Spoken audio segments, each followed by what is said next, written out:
प्यारे बच्चों नमस्कार। आज हम कुसंग का ज्वर पर चर्चा करने जा रहे हैं, जिसके लेखक हैं डॉक्टर राजेंद्र प्रसाद शर्मा।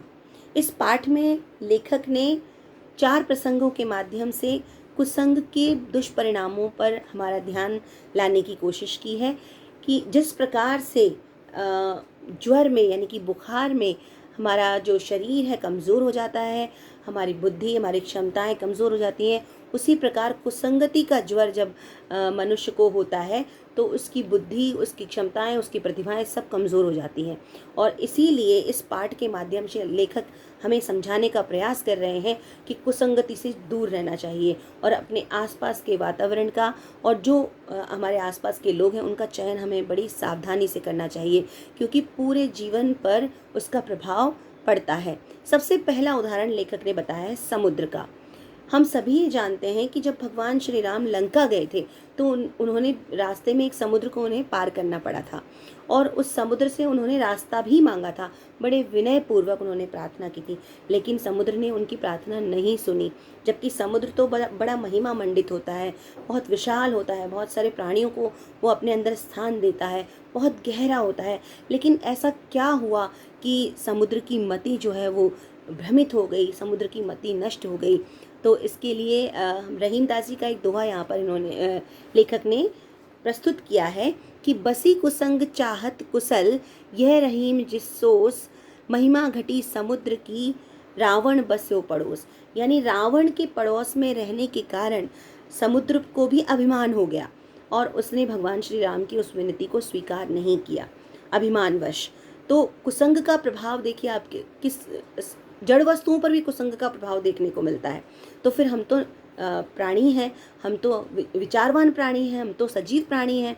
तो हमें तो अपने आसपास के जो लोग हैं या जो भी हमारे सराउंडिंग जो भी लोग रहते हैं, जैसा वातावरण है, उस सब पर हमें बड़ा ध्यान देने की ज़रूरत है। इस पाठ के माध्यम से लेखक ये समझाने की कोशिश कर रहे हैं। एक दूसरा प्रसंग यहाँ पर लेखक ने रामचरितमानस से ही लिया है, यानी राम के जीवन से ही लिया है। और वो ये कहते हैं कि केकई, जो कि एक बहुत ही विदुषी स्त्री थी, बहुत प्रतिभावान थी, वीरांगना थी, लेकिन एक छोटे से कुसंग के प्रभाव के कारण उनकी मति भ्रम हो गई और जिस पुत्र को वो बहुत स्नेह करती थी दुनिया में सबसे ज़्यादा, उसी पुत्र को उन्होंने 14 वर्ष का वनवास दिलवा दिया और अपने पुत्र भरत के लिए उन्होंने राम की जगह राज्याभिषेक की जो वरदान है वो दशरथ से मांग लिया। अब ये कुसंग जो है, ये प्रभाव उन्हें कहाँ से मिला? उनकी दासी मंथरा से, जो कि खुद एक नकारात्मक विचारों वाली महिला थी और वो हमेशा केकई को नकारात्मक विचार दिया करती थी, हमेशा उसे इस बात के लिए प्रेरित करती थी कि वो महाराज दशरथ से राम का राज्याभिषेक नहीं बल्कि भरत का राज्याभिषेक की बात करें। तो कहते हैं ना कि लगातार अगर आप ऐसे लोगों के प्रभाव में रहोगे तो आपके विचार भी ऐसे एक न एक दिन हो ही जाएंगे। और ऐसा ही हुआ कि कहीं पर उस मंथरा के उन नकारात्मक विचारों का इतना प्रभाव हुआ कि उसकी मति ही नष्ट हो गई। वो ये समझ ही नहीं पाई कि मैं कितना गलत काम कर रही हूँ और उसने उस ऐसी घटना को अंजाम दिया जिससे कि राम का पूरा जीवन ही बदल गया। उस पूरी कहानी में ट्विस्ट आ गया, एक मोड़ आ गया, दूसरी तरफ ही कहानी मुड़ गई। तो इस तरह से केकई जो है अपयश की भागी बनी और उसका अपयश हम आज भी देखते हैं। आज भी अगर हम अपने आसपास देखें या कहीं भी अगर हम देखें तो कोई भी केकई नाम अपनी बच्चियों का अपने परिवार में रखना नहीं चाहता, क्योंकि सबको पता है कि केकई जो है एक ऐसा नाम है जिसने राम के जीवन को अभिशाप में बदल दिया। तो इस तरह से केकई का जो जीवन है वो अपयश का भागी बनता है। तो दूसरा उदाहरण अभी हमें यही समझाने की कोशिश करता है कि हम अगर बुरे लोगों की संगत में रहते हैं तो निश्चित रूप से हमारे जीवन पर, हमारे प्रभावों पर, हमारे विचारों पर उनका प्रभाव पड़ता है। एक और प्रसंग के माध्यम से लेखक ने समझाने की कोशिश की है। एक कहानी है कौवे और हंस की। कौवा क्योंकि बहुत ही कर्कश वाणी में बोलता है इसलिए लोग उसे पसंद नहीं करते।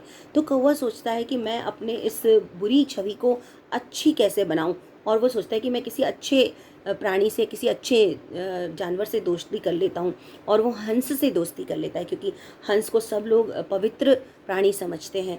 तो सोचता है कि मैं भी अगर हंस के साथ रहूँगा तो लोग मुझे भी अच्छा समझेंगे, और हंस को वो अपनी चिकनी चुपड़ी बातों में आकर के उसे बहला लेता है। हंस उसकी बातों को मान लेता है क्योंकि हंस तो सीधा साधा होता है, सरल होता है, वो इतना कुटिल नहीं होता। दोनों एक साथ आकाश मार्ग की यात्रा कर रहे होते हैं। तभी कौआ धरती पर जा रहे एक ग्वाले को देखता है जिसके सिर पर दही की मटकी रखी हुई है, दही है उस मटकी में, और वो हंस को कहता है कि चलो हमें दही खाना चाहिए उस मटकी से। तो हंस मना करता है कि हमें इस तरह से किसी की वस्तु को लेने का अधिकार नहीं है।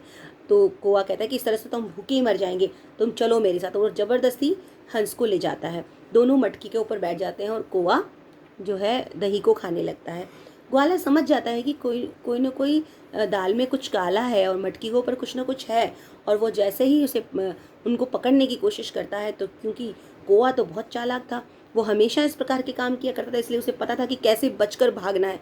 वो तुरंत उड़ गया और हंस समझ नहीं पाया कि मुझे क्या करना चाहिए इस स्थिति में, क्योंकि वो पहली बार इस तरह की स्थिति में फंसा था।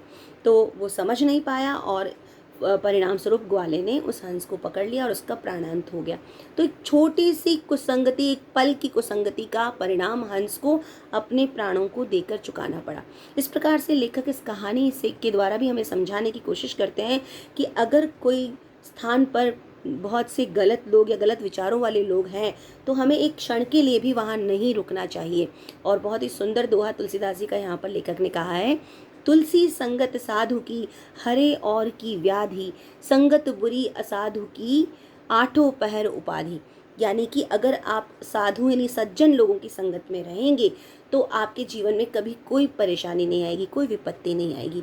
लेकिन अगर आप असाधु यानी बुरे लोगों की संगत में थोड़ी देर के लिए भी आते हैं तो जीवन भर का अपयश आपको मिल जाएगा या जीवन भर की बदनामी आपको मिल जाएगी, और लोग आपको उनके जैसा ही समझने लगेंगे, चाहे आपने कोई गलत काम किया हो या ना किया हो। इसलिए बच्चों बहुत ही ध्यान से सोच समझकर अपने दोस्तों का चयन करना चाहिए, क्योंकि चाहे आप बुरे ना हो, लेकिन अगर आपके दोस्त गलत हैं तो निश्चित रूप से लोगों की विचारधारा आपके बारे में भी वैसी ही बनेगी जैसे आपके दोस्त हैं।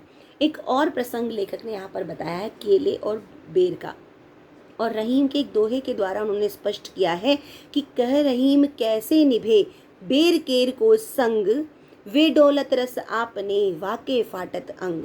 बहुत ही सुंदर दोहा है। और घटना कुछ ये है कि केले के पास में एक बेर की का पेड़, एक या बेर की झाड़ी उगाती है छोटी सी।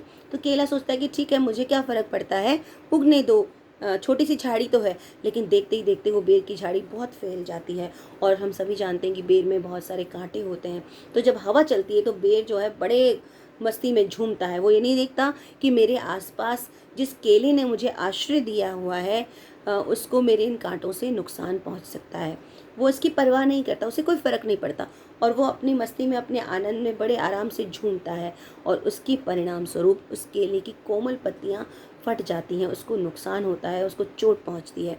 तो कहने का अभिप्राय ये है कि दुष्ट व्यक्ति कभी भी ये नहीं सोचता कि मेरी दुष्टता से या मेरे गलत कामों से किसी के जीवन पर क्या प्रभाव पड़ रहा है। वो तो अपनी दुष्टता में उसको मज़ा आता है, आनंद आता है, और वो सारे गलत काम करता है।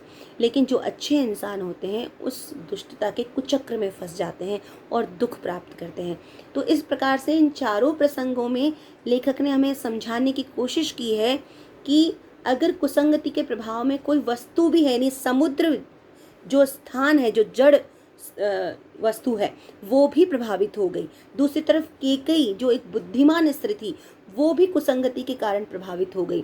तीसरी तरफ एक हंस नामक प्राणी जो कि बहुत ही सज्जन माना जाता है, बहुत ही सरल हृदय का माना जाता है, जिसके मन में कोई कटुता है ही नहीं, वो भी कुसंगति के प्रभाव में आकर इतना दुष्परिणाम भुगतता है। और चौथा प्रसंग जो है केले का पत्ता, जो कि जिसको आश्रय देता है वही उसको नुकसान पहुंचा देता है। तो कुल मिलाकर की बात यह है कि आस्तीन के सांपों पर कभी विश्वास नहीं करना चाहिए, और ऐसे मित्रों से हमेशा दूर रहिए जो आपके अंदर नेगेटिविटी लाते हैं या नकारात्मकता लाते हैं, आपको गलत रास्ते पर लेकर जाते हैं, गलत कार्यों की तरफ प्रेरित करते हैं। तुरंत उन्हें पहचान लीजिए, उनसे दूर हो जाइए। उस स्थान पर बिल्कुल मत रहिए जहाँ पर इस प्रकार के नकारात्मक लोग हैं, क्योंकि अगर आप थोड़ी देर के लिए भी वहाँ रुकेंगे तो आपके व्यक्तित्व पर, आपके विचारों पर उसका ज़रूर प्रभाव पड़ेगा। यही शिक्षा, यही संदेश इस पाठ के माध्यम से हमें दिया जा रहा है। तो बच्चों, बहुत सोच समझकर अपने सराउंडिंग जो लोग हैं उनका चयन आप कीजिए। और आज के लिए इतना ही। अगले वीडियो में मिलेंगे फिर से एक नए अध्याय के साथ। धन्यवाद।